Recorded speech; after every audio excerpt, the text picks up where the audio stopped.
देखेंगे कि DNA replication को एक ट्रिक्स हम लोग याद रखेंगे, है ना। तो ट्रिक क्या है, पहले वही देख लेते हैं कि डीएनए रेप्लिकेशन में जो मेन एंजाइम यूज होता है वो है कौन सा, तो वो है डीएनए पॉलीमरेज। तो डीएनए पॉलीमरेज जो है उसका मतलब एक ट्रिक है कि डीएनए पॉलीमरेज कैसा है, शराबी है या बेवड़ा है। शराबी है या बेवड़ा है मतलब कि दिन के शुरुआत में इसको क्या चाहिए, दारू चाहिए। अगर दारू मिला तो ये दिन भर काफ़ी मतलब कि लीनियर तरीके से काम करेगा, मतलब लगातार काम करेगा। और अगर दारू नहीं मिला तो काम तो करना है, ऐसे भी है ना, तो काम तो करेगा लेकिन रुक रुक कर काम करेगा। तो यही मेन ट्रिक है कि डीएनए पॉलीमरेज जो है वो क्या है, शराबी है, बेवड़ा है, उसको दारू चाहिए। अगर दारू मिला तो लगातार काम करेगा, नहीं मिला तो रुक रुक कर काम करेगा। काम तो करना ही है एट द एंड, है ना।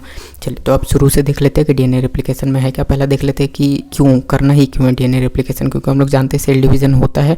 और सेल डिवीजन में क्या है कि साइटोप्लाज्म का डिवीजन होगा, नया सेल बनेगा, साइटोप्लाज्म उसमें चाहिए, साइटोप्लाज्म का डिवीजन हुआ और जेनेटिक मटेरियल चाहिए जो कि ऑफकोर्स डीएनए है। तो डीएनए का क्या होगा कि डुप्लीकेशन होगा, तब तो आधा हिस्सा जो है वो नए सेल में जाएगा, है ना। दूसरा चीज़ क्या है कि डीएनए जो अगर ह्यूमन में बात करें डाइप्लॉइड सेल में तो ये 2.2 मीटर का होता है, जो कि काफ़ी बड़ा लेंथ है। अब क्या है कि उसको खोलने में पूरा का पूरा एक साथ खोलने में बहुत ज़्यादा एनर्जी लगता है, इसलिए उसके छोटे छोटे पार्ट को खोलते हैं, उसका रेप्लिकेशन होता है, फिर आगे बढ़ते चले जाते हैं, है ना।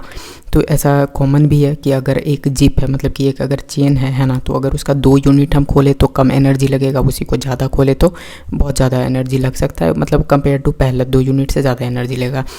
आगे क्या है कि ये जो है वो सेमी कंजर्वेटिव होता है नेचर में। सेमी मतलब क्या हुआ, आधा, और कंजर्वेटिव का मतलब होता है पुराना सोच या पुराने सोच वाले लोग, है ना। तो मतलब क्या हुआ कि सेमी मतलब आधा और कंजर्वेटिव मतलब पुराने लोग, मतलब कि जो नया जो डीएनए बनेगा उसमें आधा हिस्सा जो होगा वो पुराने लोग ही होंगे, मतलब कि पुराना वाला पार्ट ही होगा, पेरेंट्स वाला ही पार्ट होगा। तो ये हुआ सेमी कंजर्वेटिव नेचर में होता है। ये बताया कौन था, ये वाटसन एंड क्रिक बताए थे, लेकिन वो प्रूफ नहीं कर पाए थे। प्रूफ किसने किया था, तो वो किया था मिशेल्सन एंड अस्टाल ने, है ना। अब हम लोग देखते हैं कि इसमें जो एंजाइम यूज़ होता है, 6 एंजाइम मेनली यूज होता है। एनसीईआरटी में 6 नहीं दिया हुआ है लेकिन यूजुअली पढ़ाते, क्योंकि इसमें भी ये आगे भी यूज आएगा, है ना, आगे भी चैप्टर्स में यूज आएगा। पहला अगर देखें तो पहला क्या है, हेलिकेज है। ये मेन नाम ये है हेलिकेज।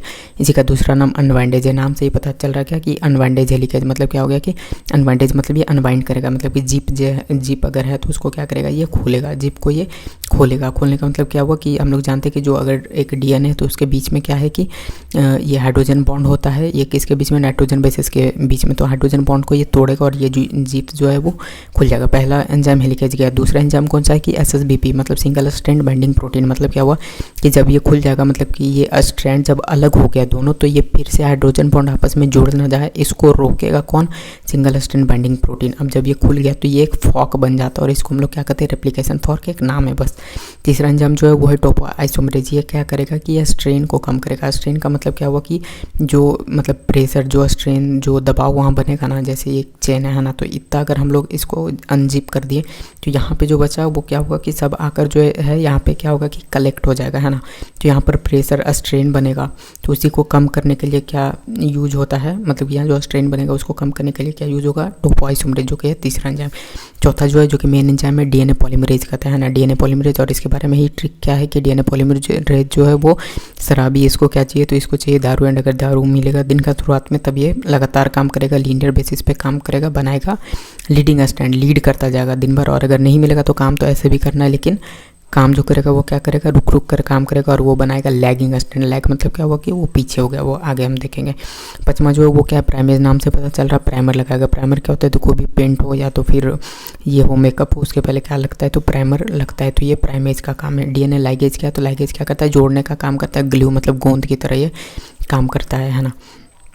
हम लोग जानते हैं कि जो डीएनए एक है, डीएनए का अगर एक स्ट्रैंड है तो उसमें क्या होता है कि दोनों जो डीएनए डबल स्ट्रैंडेड होता है तो दोनों स्ट्रैंड जो है वो क्या है, एंटी पैरेलल होते हैं। मतलब कि ये अगर 3 डैश, ये अगर मान लेते हैं कि 3 डैश और ये वाला 5 डैश है तो ये उसका उल्टा होगा, मतलब ये 5 डैश होगा और ये 3 डैश होगा, तो एंटी पैरेलल होता है। और एक चीज़ और हम लोग जानते हैं क्या कि डीएनए का एक एंड जो होता है, मतलब एक स्ट्रैंड का एक एंड 3 होता है, दूसरा 5 होता है। और ये जो 3 एंड होता है ना, इस पे होता है OH मतलब अल्कोहल यहाँ पे लगा होता है, इसीलिए इसको हम लोग क्या कह सकते हैं, अल्कोहलिक एंड, या तो फिर इसको हम लोग है ना ट्रिक के लिए कह सकते हैं दारू एंड कहते हैं। तो मतलब क्या हुआ कि जो पुराना वाला है, ये जो डीएनए पॉलीमरेज जब जाएगा तो पुराना वाला जो मतलब जो पेरेंट वाला डीएनए, उसमें से अगर जिस स्ट्रैंड पे इसको दिख जाएगा कि दारू एंड है, वहाँ से क्या करेगा कि कंटिन्यू बनाएगा, काम दिन भर वहाँ लगातार होगा। और जिसमें नहीं मिलेगा, यहाँ गया, यहाँ 5 मिला तो वो फिर रुक रुक कर काम करेगा, है ना। तो ये तो हो गया। आगे हम लोग देखते हैं कि अब प्रोसीजर क्या है। प्रोसीजर की अगर बात की जाए तो हम लोग देख चुके हैं कि पहला एंजाइम कौन सा आया है ना। पहला एंजाइम जो आया यहाँ पर पहला एंजाइम आया हेलिकेज, वो क्या किया कि इसको अलग अलग कर दिया, अनबाइंड कर दिया है ना। दूसरा एंजाइम कौन सा आया तो SSBP single strand binding protein, वो इन दोनों को मिलने से बचाएगा। तीसरा कौन आया टोपोआइसोमरेज, वो यहाँ पे जो स्ट्रेन क्रिएट हो रहा है उसको कम करेगा है ना। चौथा आया DNA पॉलीमरेज। DNA पॉलीमरेज जब आया, लेकिन इसके पहले क्या है कि DNA पॉलीमरेज जो है ये तो क्या बनाएगा ना, DNA ये बनाएगा तो उसके पहले क्या है प्राइमर लगाना है। तो प्राइमर लगाएगा कौन सा, पचमा हम लोग देख चुके हैं कि प्राइमर लगाएगा कौन सा प्राइमेज। तो प्राइमेज आएगा यहाँ पे प्राइमर चिपका देगा है ना, प्राइमर चिपका देगा और उसी को देखते हुए क्या आएगा पीछे पीछे आएगा DNA पॉलीमरेज। अब DNA पॉलीमरेज ये दोनों स्टैंड पे मान लेते कि 2 DNA पॉलीमरेज आया है ना।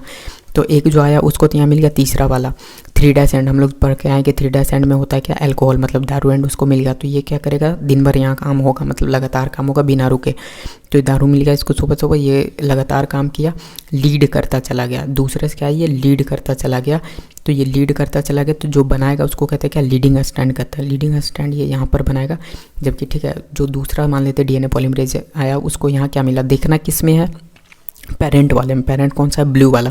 तो ब्लू वाले में देखना कि दारू एंड मिला कि नहीं मिला। यहाँ मिला तो ये दिन भर काम हुआ, ये बनाएगा लीडिंग स्टैंड। अगर नहीं मिला पेरेंट वाले में, यहाँ देखना यहाँ पे 5 डेज मिला, मतलब ये अल्कोहलिक एंड तो बिल्कुल ही नहीं है।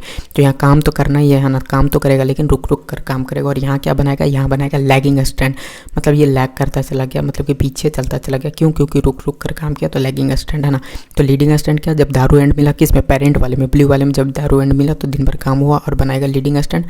लैगिंग स्टैंड कब, जब रुक रुक कर काम हुआ तो वो बनाएगा मतलब लैगिंग स्टैंड। और यहाँ जो है वो काम जो हुआ वो रुक रुक कर हुआ, मतलब टुकड़ा टुकड़ा में हुआ। और ये जो टुकड़ा जो है इसको क्या कहते हैं, इसको कहते हैं ओकाजाकी फ्रैगमेंट। इसको क्या कहते हैं ओकाजाकी फ्रैगमेंट कहते हैं। और यहाँ पे जो है वो छठा एंजाइम का काम आता है क्या, तो ये है DNA लाइगेज। DNA लाइगेज क्या काम करता है, जोड़ने का काम करता है। किसको जोड़ेगा, तो ये जो मतलब ये अभी टूटा है ना, तो इसको एक पूरा बनाना तो इसके जैसा है काम, तो मतलब कि वही रुक रुक कर, लेकिन ये टुकड़ा जोड़ के ऐसा बनाना। तो जोड़ने का काम जो करेगा गूंद की तरह, मतलब ग्लू की तरह जो काम करेगा वो कौन करेगा, तो वो करेगा यही DNA लाइगेज। और वो आकर ये सबको जोड़ेगा और फाइनली ये भी एक लीनियर बन जाएगा, एक स्टैंड बन जाएगा है ना। तो यही था, हम लोगों ने देख लिया कि एक बार रिवीजन कर लेते कि 6 एंजाइम मेनली यूज होता है। पहला कौन सा हो गया, पहला हो गया अनबाइंडेड जो कि जिप को अनजिप करेगा है ना, खोलेगा इसको। SSBP single strand binding protein क्या करेगा, इसको फिर से मिलने से बचाएगा। टोपोआइसोमरेज क्या करेगा, यहाँ प्रेशर को कम करेगा, स्ट्रेन को कम करेगा। DNA पॉलीमरेज उससे पहले कौन सा आएगा, प्राइमेज आएगा। प्राइमेज आएगा प्राइमर लगा देगा। उसके बाद आएगा कौन सा, तो DNA पॉलीमरेज आएगा। ये इसको चाहिए दारू एंड, अगर मिला तो दिन भर काम होगा, बनाएगा लीडिंग स्टैंड, लीड करता चला जाएगा दिन भर। लैगिंग स्टैंड अगर मिला 5 डेज एंड किस पे, तो पेरेंट्स वाले पे अगर 5 डेज एंड मिला, दारू एंड नहीं मिला तो ये बनाएगा क्या लैगिंग स्टैंड, मतलब दिन भर क्या है वो पीछे चलता चला गया, लैगिंग स्टैंड बनाएगा है ना। और सबको फिर एंड में जोड़ेगा कौन, DNA लाइगेज। तो यहाँ पे ये ट्रिक खत्म होता है। ट्रिक क्या था, तो DNA पॉलीमरेज जो है वो क्या है शराबी है, दारूबाज है, उसको चाहिए सुबह का दारू। 3 डेज एंड किस में, पेरेंट वाले में। 3 डेज एंड दारू मिला तो लीडिंग स्टैंड बनाएगा, नहीं मिला तो लैगिंग स्टैंड बनाएगा।